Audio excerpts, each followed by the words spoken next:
albums that they want.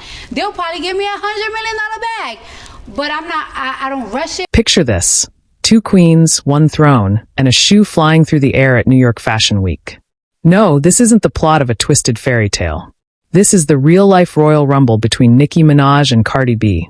And trust me, the crown has never been more controversial. Welcome back to Fame Monarchy, where we dissect the drama that makes actual monarchies look peaceful. Today, we're diving headfirst into hip-hop's most explosive feud, and spoiler alert, it's messier than you think. Let's rewind to where it all began, because every great war has an origin story. Back in 2017, everything seemed fine. Cardi B was rising faster than Bitcoin in a bull market, and Nicki Minaj was already sitting pretty on her throne as rap's reigning queen. They even collaborated on Motorsport with Migos, and for a hot minute, we thought we were getting a sisterhood for the ages. But here's the thing about hip-hop royalty. There's only room for one at the top, and neither of these women came to play nice. The first cracks started showing when Cardi B's verse on Motorsport got changed without her knowing. She found out the same way we did, by listening to the final version. Imagine showing up to a group project presentation and discovering your partner rewrote your entire section without telling you. Awkward doesn't even begin to cover it. Nicki claimed she had nothing to do with it, but the damage was done. The seeds of suspicion were planted, and in the world of celebrity beef, suspicion is gasoline waiting for a match. Fast forward to September 2018, and we get the moment that broke the internet before breaking the internet was even cool. New York Fashion Week. Harper's Bazaar party. 2 rap titans in the same room. What could possibly go wrong? Everything. Absolutely everything. Cardi B allegedly tried to approach Nicki, security got involved, and then Cardi launched her Louboutin at Nicki's head like she was auditioning for the Olympics. The footage went viral faster than you can say Bodak Yellow. And Cardi left the event with a giant bump on her forehead that became the most talked about fashion accessory of the night. She later posted on Instagram claiming Nicki had been talking about her parenting skills and her daughter culture. And let me tell you, if there's one thing you don't do, it's come for a mother's child. That's not just crossing a line, that's taking a flamethrower to it. Now here's where it gets juicy. The subliminals. Oh, the subliminals. Because in the world of rap beef, you can't just have a straightforward argument like normal people.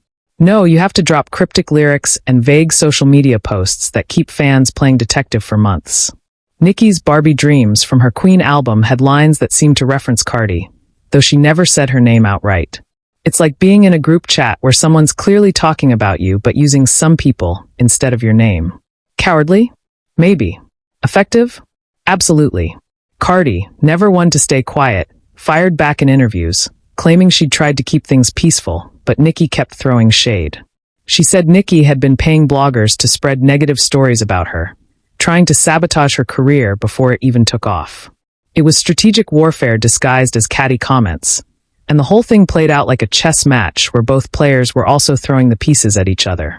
But let's talk about what this beef really represents, because it's bigger than 2 women who can't stand each other. This is about the music industry's obsession with pitting successful women against each other. There are dozens of male rappers coexisting peacefully, collaborating, and building empires together. But the second 2 women enter the same space, everyone starts whispering about competition and rivalry. The industry loves a catfight because it's profitable. Drama sells. Tension creates headlines. And both Nicki and Cardi became characters in a narrative that was written long before they arrived. Nicki spent over a decade building her empire, breaking barriers, and proving that a female rapper could dominate in a male-dominated industry. Then Cardi burst onto the scene like a firework, going from reality TV to topping charts in what felt like 5 minutes. The media immediately framed it as old guard versus new blood, experience versus fresh energy. And here's the kicker. Both women played into it. Because when you're fighting for relevance in an industry that has a shelf life for women, sometimes you don't have the luxury of being the bigger person. The social media battles became legendary. Twitter fingers were flying. Instagram live sessions turned into public callouts. Cardi would post receipts. Nicki would respond with cryptic tweets. Their fan bases, the Barbs and the Barty gang, turned every comment section into a war zone. It was exhausting to watch, but impossible to look away. Like a car crash filmed in high definition with surround sound. Then came the quieter moments. The interviews where they both seemed tired of the whole thing, but couldn't quite let it go. Nicki on Queen Radio addressing the drama, Cardi breaking down in emotional videos about how the constant negativity was affecting her mental health. These weren't just two celebrities feuding for publicity. These were two women navigating impossible expectations, industry politics, and their own egos, all while millions watched and judged every move. And here's what makes this whole saga fascinating.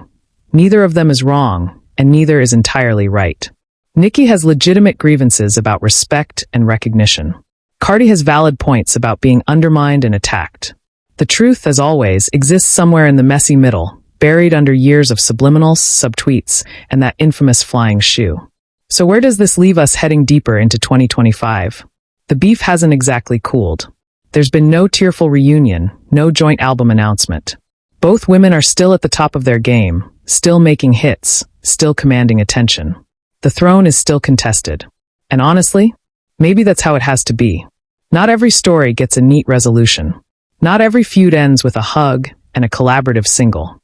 What we're witnessing is hip-hop history in real time. Two of the most successful female rappers ever, locked in a rivalry that's as much about industry pressure as it is about personal animosity. It's complicated, it's messy, and it's absolutely captivating. But here's the real question. What's next? Because if 2025 has taught us anything, it's that this story is far from over. New chapters are being written as we speak, and trust me, you don't want to miss what happens next. Hit that subscribe button and ring the bell, because Fame Monarchy is your front row seat to every twist, every turn, and every shoe that might fly in the world of celebrity chaos. The drama never sleeps, and neither do we. See you in the next one.